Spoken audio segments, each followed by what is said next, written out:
Welcome to Modern Management of the Older Adult, brought to you by the Institute of Clinical Excellence.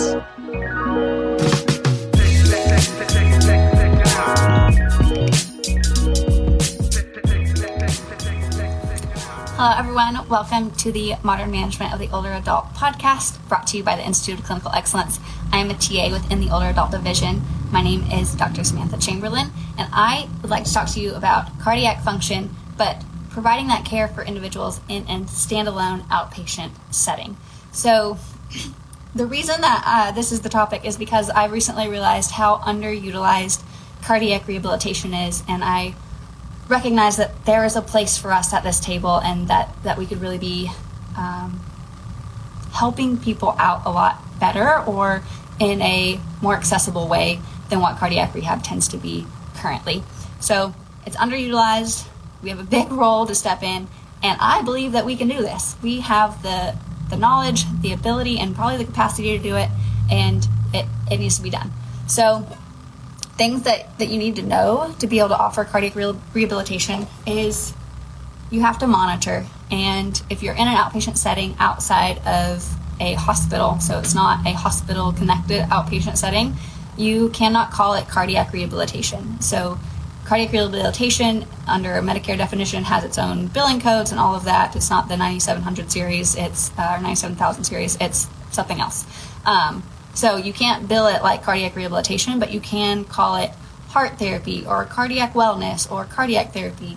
You can still get the point across and still offer it for the health of people's hearts, but you can't bill cardiac rehabilitation.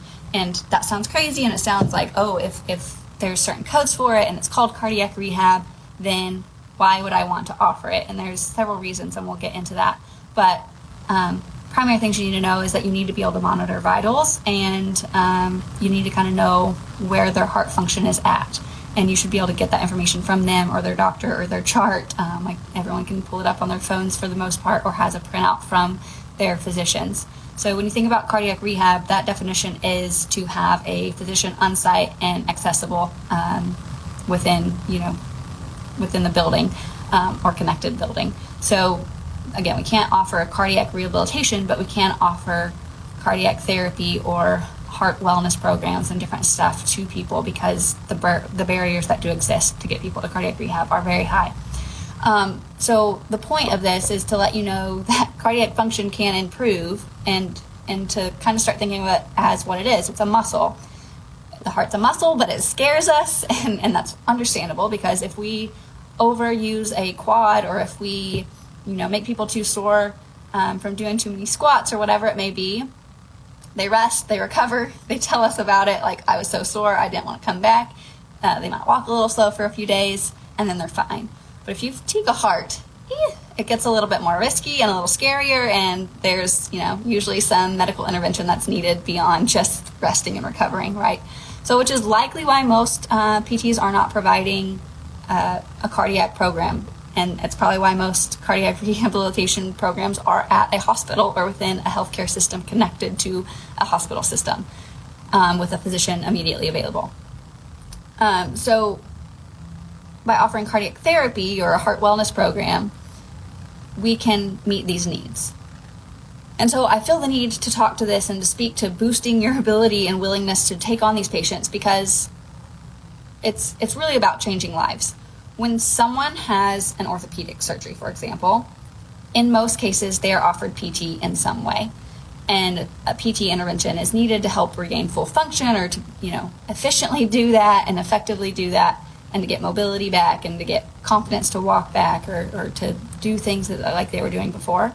But when people have heart surgeries, that's not usually the path that's followed. And if we think of the heart as a muscle, which it is, different type, but if we think of it as that, it makes more sense for us to continue the same plan of care that you would for an orthopedic surgery.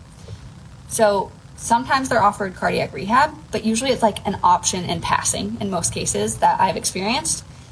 There is so many rural areas, I'm in one of them, but there's so many across America that if someone was offered cardiac rehab, it would require them to drive an hour, maybe 2, to get to therapy, and we're talking multiple times a week. So the burden of just traveling and transportation is a big one. They're tired, they don't want to go somewhere multiple times a week. They may not have transportation option available. The cost of transportation is getting outrageous. Again, like, there's lots of burdens and barriers that go into people not attending cardiac rehab. And then you throw in that it was kind of offered as an option and not this, you need to do it. It wasn't urged. It was just kind of like mentioned in passing type thing. And it's not on people's priority list at that point. So when people have these barriers, they're not going to go. And they aren't going to treat their heart as the muscle that it is. They're going to hope that it heals with rest and recovers, and then they're feeling better. Or they take the diagnosis of heart failure to heart and think that their heart is just continuing to fail. And for many people, that is the case. But if we start framing it as a dysfunction and call it congestive heart dysfunction instead of failure, we provide a little bit more hope. And when we explain that their cardiac function can improve with proper care, then we increase that hope some more. And sometimes that's all someone needs to start getting up more and stop resting so much. So we know that the heart can become weaker, but that also means that it can become stronger. And that's what we need to focus on for people. So let's also appreciate that while I've said the heart is a muscle and we know that we know how to treat those, there are plenty of differences that give us reason to skip a beat when considering taking on patients with heart function deficits. So you want to consider the health of the veins and arteries along with valves, and that those create an additional layer that we need to appreciate when dealing with cardiac muscle. And much like other muscles, they have neurological input. They have a big role to play from a nerve standpoint, right? So the neurological system has a role. The muscle function, the arteries, all that has a role. So thinking of AFib and other arrhythmias with neurological system, thinking of blood flow when it comes to the actual beating of the heart. So there's lots of things that make this feel risky, right? So why would you want to take this risk? And it's very simple. There's a need, and because research shows that rehab makes a difference. And as I mentioned, the barriers to cardiac rehab are vast, from transportation difficulties to lack of benefit awareness was one that I found in the research. People just don't know that it can truly help. And even a lack of automatic referral. So it's not something that's just like, okay, you have this diagnosis, you're going to therapy, or you have this surgery, you're going to therapy. There's not this automaticity to it. So that's an issue as well. And then also, we don't have a preventative culture. So we could also be playing offense with heart health as well. So you could offer, post-surgical or post-diagnosis heart health programs, but you could also offer heart health resiliency programs, so that people don't end up in this situation where they're having these diagnoses come about. Cardiac related deaths are number one in America. I feel like that's the number one reason people die is cardiac related deaths. And so why would we not want to step up and make a difference here? If we can start preventing people dying early because their heart health is declining rapidly, then why wouldn't we? And then of course, if they do have a heart impairment on board, then we can obviously treat that as well. So I've asked several of my patients, and usually they say it was just mentioned in passing. So a lot of it is just letting people know that we can offer these services and start reducing that great disservice that as a medical system that we've done. It's not just a disservice to the life of the individual, but also the quality and the span of their life. So getting kind of back into what we can do, physicians suggest for cardiac rehab monitored cardio, progressively increased intensity to a calculated heart rate, and increased duration at those calculated heart rates. So we have the ability to do those three things. That's not outside our scope. That is not something that we should be fearful of doing. We can do those three things pretty simply. And PTs and OTs are on the American Heart Association's list of who your care team may include in regards to heart care. So when I say this is in our scope, and although it sounds risky and that there's these cardiac rehab guidelines and all this stuff, we are still included in this list of people that can help with people's heart health. So not only are we on the American Heart Association's list of people that may be on your care providing team, but it's also in the clinical practice guidelines for PTs to prescribe aerobic, resistance, and high-intensity interval training to patients with heart disease. So primarily, we're talking about a New York Heart Association stage 2 and 3 is where we're going to be primarily focused on. Stage 4, that's at higher risk, and we're going to really try to push for them to have cardiac rehabilitation by its definition included in a hospital where a physician is readily available. But I also don't want to miss out on stage 1. That's that they don't have symptoms, but they're at high risk for developing heart disease. So that's where we can start really being preventative in our care and screening people for their risk of heart disease and maybe transitioning them into some kind of heart program that we can have within our clinics. And then kind of back to this question of risk. The reason I want us to step up and take this risk is not only because there's lots of barriers, but it's because you could really be the difference with someone's parent or grandparent and seeing those milestones in their grandkids' lives. You could definitely be the difference in someone confining themselves to their home because getting out of their house is too much effort versus actually continuing to participate in their communities and socialize and have that social group that they're able to see. And you could really be the difference in having someone around for their experienced advice, which I feel like we all need so much of right now.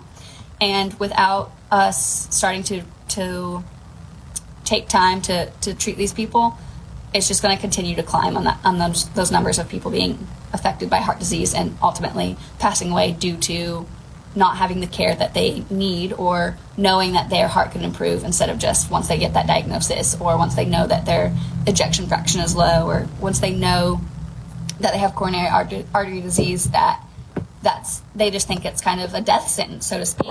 And it doesn't have to be. I'm not saying that you can get back to, max effort stuff from a really pushing your heart rate, but you can definitely have things be less effort. So things that you can do to start having this impact is to study up. Review heart function. We know it, we learned it, but how much do we retain? And we can all benefit from reviewing stuff from time to time. But intentionally taking the time to appreciate the intricacies of the cardiovascular system is super powerful. The heart is obviously very vital to our health. And so being aware of how it functions, the Purkinje fibers, the AV nodes, the cycle of the heart, it comes into the right atrium and into the right ventricle, and then to the pulmonary system, and then back into the left atrium, the left ventricle, and then out to the body, right? But then also let's think about coronary artery disease. We all hear CAD, we all know about it, but have you really thought about what that means? So those coronary arteries branch from the arch of the aorta, and then they feed back into the heart. But they're not just supplying the chambers of the heart. They are the supply. They're the blood supply for the heart muscle itself. So if someone has coronary artery disease and they have limited function or limited blood flow to the heart muscle itself, then we're going to start having cell death. The heart gets weaker. It's not pumping as well. We're not getting all that blood out into the body at that point. We're not getting it as well oxygenated. Lots of things go into that. And when you better appreciate that, it becomes a lot easier to know why we're monitoring, what we're monitoring for, and you can also better explain it to a patient. You can have better conversations with the cardiology office and knowing how to speak to those providers and know what you're talking about and feeling confident in it just by kind of reviewing the anatomy helps a ton. So think about those things first. So review that. It doesn't take long to review that heart system. And then go talk to local cardiologists. Sometimes a lot of metropolitan areas have cardiologists that come to rural clinics a couple times a week. So if you're one of those people that are in the rural clinics, go to the cardiology office, let them know that you saw a need and that you are providing these services. If you are in the city, same thing. They're overloaded. They have too many patients. They can't see all the people that need to be seen, and they don't know where to send them. So go and let them know that you can provide these services. And of course, when you let them know that you notice a gap in care, you can frame it as we just know that the population is growing and the need for this is growing. So it's not like, oh, you failed to sit this referral in. You're not putting the blame on them. You're just recognizing that there's a need for more providers in this space. And then market to the consumers. Most states have some sort of direct access. So even if you do have direct access, you're still going to want a physician signing off on your plan of care with these individuals because you want to be able to have that communication with the physician, whether it's their primary care physician or their cardiologist. You can talk to the patient and ask which they have a better alliance with or a relationship with so that you can know who's going to be better to communicate about the patient and get them to sign off on your plan of care. That way you can continue your care on and it's kind of being monitored by a physician, but you can also have that communication pretty easy if you start to notice some things that are amiss or need to be addressed from a medication standpoint, or maybe their heart is getting healthier and their blood pressure is coming down and now they're getting dizzy because they're still on medications for that. So there's lots of reasons to have that communication already going before something does come up. But market to the consumer. So by letting them know the benefits of cardiac rehab, such as it reduces return to the hospital after a cardiac event. Those rehospitalization rates go way down when they're in some kind of supervised therapy or supervised exercise program. It improves their activity tolerance. So walking from their house to their car starts to become less of a challenge, right? We're not working at an 8 out of 10 RPE anymore. We're back down to like a 4 out of 10 to get there.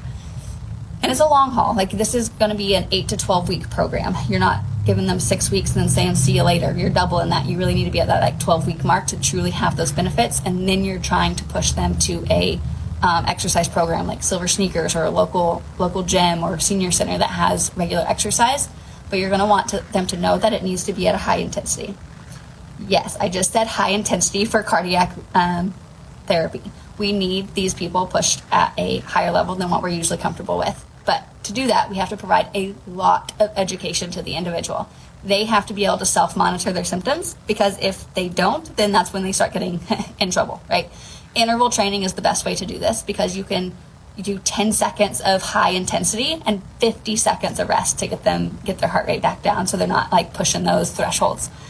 Then you can bump it up to 20 and 40. So you can see this change pretty progressively and pretty quickly, which is really helpful for the patient to feel, again, more hopeful that they can make improvements in their health. So other ways to market to them is letting them know that it improves their heart rate, it improves their blood pressure, helps them to have improved health and resiliency overall. You're helping them to live a healthier life with a better quality, instead of feeling like they can't do the things they want to do because they know the effort that it's going to take. You want to provide a lot of resources to these individuals. So the American Heart Association has a self-check plan list, and it's really nice because it has like a squared off spot that's in green, a squared off spot that's in yellow, and a squared off spot that's in red. So if it's in green, they're good to go. They're cruising right along. If they're in yellow, then that is reason to call a physician or get a cardiology appointment. And then if they're in red, of course, they're probably needing to go to the emergency room or seek some kind of care because of those checklists. So things that are on this checklist are things like dry weight. So you want to make sure that your patients are getting specifically for congestive heart failure, but really any kind of new or onset heart disease where heart failure could occur. You want to get them a dry weight, which just means after they've gone to the bathroom in the morning, before they've ate or drank anything, get on the scale. Well, what if they can't get on the scale? Let's think about how you have to step up onto and then back off of the scale. Maybe you teach them to step laterally onto it. Sometimes that's a little bit easier, so they can step on it laterally while holding onto the counter. But you want to make sure that they can effectively do that, as well as look down, because on a scale you have this narrow base of support, and now you're trying to look down, and not everyone can do that, and we assume that they can. So when people are asked, are you taking your weight? And they say no, it might not be because they're forgetting. It might be because they don't feel able, but they don't want to tell you that. So kind of screen for, are they able to take their own weight? So that's an education piece. And then let them know why they're taking their weight. If they have a change of 2 to 3 pounds in a 24-hour period, or 5 pounds in a 3-day period, then that's kind of that yellow. They need to let someone know they might need to get checked or their medication adjusted or something because they're holding too much fluid. So checking their weight's really important for them to know how to do, and you to make sure that they can do it. The self-check plan is helpful because it has that on there. And then also monitoring their heart rate, monitoring their blood pressure. They should know how to do that. You want to give them thresholds, though. So just because they're checking it doesn't mean they know what it means or know when they need to call or talk to somebody. I've had a lot of patients where I've checked their blood pressure and it's been like 190 over 100 or 190 over 110. And they're like, oh yeah, that's good. That's normal for them. No. This is not good. But it's because it was so high when they went to the doctor. Like this specific person I have in mind had a stroke. It wasn't necessarily heart rehab they were needed, but they thought that was completely fine because it wasn't 200 over 120 or something. So they're like, oh yeah, that's good for him. no, it's not. That's a problem. We need to make some adjustments and figure out what's going on there. So giving them those guidelines, like if it's getting over 100 and it's staying there consistently, or 180 and it's staying over there consistently, we need to go to the doctor. If it's if the diastolic number is 110 and it's staying there, we need to go to the doctor. So if they're consistently getting these numbers, they need to seek care, right? And sometimes they don't realize that. They're just kind of told it arbitrarily, like if your blood pressure gets high, well, what does that mean? Okay, so give them some guidelines. You also want to educate them on the Borg dyspnea scale, and that's like how much effort it is just to breathe at any given time. So you can have them do it at rest, during your exercises. You can have them start kind of keeping a journal or that self-checklist of when they get up to go to the bathroom, or when they get up to do laundry, or when they're doing, like, depending on their functional level, what are they hanging out with? Like, is it hard to breathe when you do these things? How hard is it? So then they can track their progress or track any declines that they may have. And then just a regular RPE scale. So I like the modified version, 1 to 10, 10 being max effort, 1 being just at rest. You may catch people that at rest, when they have heart dysfunction on board, they are at a 4 out of 10 just sitting there. Like, it's work to just sit up. So this is really helpful. If you use the traditional RPE scale, that's 6 to 20, just know that you can think of that or correlate that. Never understood why it was 6 to 20 until a few weeks ago. 6 is correlated with 60. So at rest, you can think of their heart rate should be around 60 beats per minute. Whereas if they were at their max effort, really having a hard time, you're going to be at that like 18 to 20, so 180 to 200 beats per minute heart rate. Correlating that with patients may help, but again, the 1 to 10 scale people do really well with. I personally like the ones that have faces on it, but some people might relate better to like the talk test and stuff like that. For outcome measures, we are going to want you doing things like 2-minute step test, 30-second for endurance, and then 30-second sit to stand, or a 5-time sit to stand for strength. And then also use 1-rep max calculations. And each of these things you want to get RPEs with as well, because maybe their time didn't change on the 30s, or their reps didn't change on the 30-second sit to stand, but they went from it being an 8 out of 10 effort to a 5 out of 10 effort over a 4-week span. So that's a big win, right? If they're starting to feel like things are less effort, then that's huge. But have them practice that RPE scale with some daily movement so that they start to understand it and can have that self-symptom check. And then just know, like, to wrap things up, there is a need, and I have no doubt that you would start getting patients in this area if you started marketing it or letting people know that you can help them in this area. We are very capable to step up in this role and inform healthcare providers in the communities that we can help them. So you want to make sure that you're getting good blood pressure, taking vitals before, during, and after therapy, that you're taking oxygen saturation, that you're checking their heart rate, and that it's not getting too high. You need to know the contraindications, and you need to monitor them. So kind of know where those thresholds are for blood pressure, know when you need to contact the physician, and know when you need to contact emergency services, because there is a difference there. Like, sometimes physicians are okay with having things a little high, kind of towards the subacute phase of any heart event, but you need to be aware of those thresholds. And then keep in mind that exercise capacity is going to be lower. It decreases by like 30 to 40%. So that's where I'm saying, like, resting, they're not probably 1 out of 10 RPE. They're probably sitting at a 2, 3, maybe even a 4, depending on the severity of their heart function. So, or their lack of heart function. So keep that in mind. Exercise intensity, I said we want to do high intensity interval training, but you want to think about keeping their heart rate about 30 to 50% above resting heart rate. So if someone has a resting heart rate of 70, they probably wouldn't need the heart health program, but maybe they would. We don't know what's going on. But for example, 70, you're going to times it by 0.3, 0.4, 0.5. Let's say you did it by 0.4, so you wanted them working out at 40%. That's 28. So 70 plus 28 is going to be 98. So we don't really want to push them past 98 beats per minute. Doesn't sound real high. You could probably get them pretty quick. So try to maintain 98 for whatever your interval is for that day. Let it come back down, and then go again. And then if they have any onset of signs and symptoms, and then you want to also monitor gait speed. So that's another outcome measure that you can get, and start trying to improve their gait speed to get it up to where it's 0.8 or down to 0.8 or 1.2 meters per second is kind of the threshold of it's a good vital sign. It's a good thing to check where their gait speed is at, because it gives a general ability of function. So truly just know that you can do this. You have the capacity to do it. It is in the clinical practice guidelines for us to provide these services and to be on the team for providing care to people's heart muscles as well as their musculoskeletal muscles. So just know that you are very capable. A quick review of anatomy can be super helpful, and you can really make an impact on people's lives and their quality of life and their health span in general. So give them the good news, give them the hope, let them know that one cardiac event or chronic heart disease or anything that they have going on doesn't necessarily mean that they're on this downhill spiral, but can rather focus on their health and really make a difference with exercise, like especially supervised exercise. But giving them the tools they need to know to monitor their symptoms and what to look for can also be very empowering, because they feel like they have more control over their health.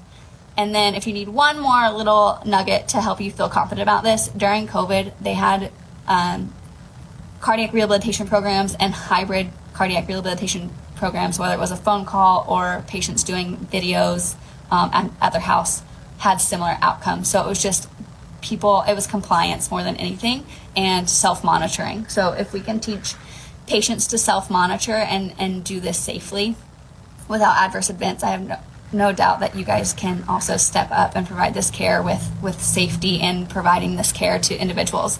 So just make sure that you're checking those medications as you go through the program and asking about any changes in their medications, because we have a role in that as well. So if you have any questions, if you want to hear more about this, let me know. I've kind of been nerding out on the heart lately, so I love talking about it right now.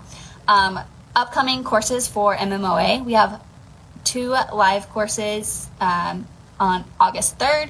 They are in Newark, California, as well as Salt Lake City, Utah. And then August 17th, we'll be in Anchorage, Alaska. So if you are in that far northwest area, that would be the time to come. So we have the West covered the first half of August, so feel free to come see us live. We'd love to have you there.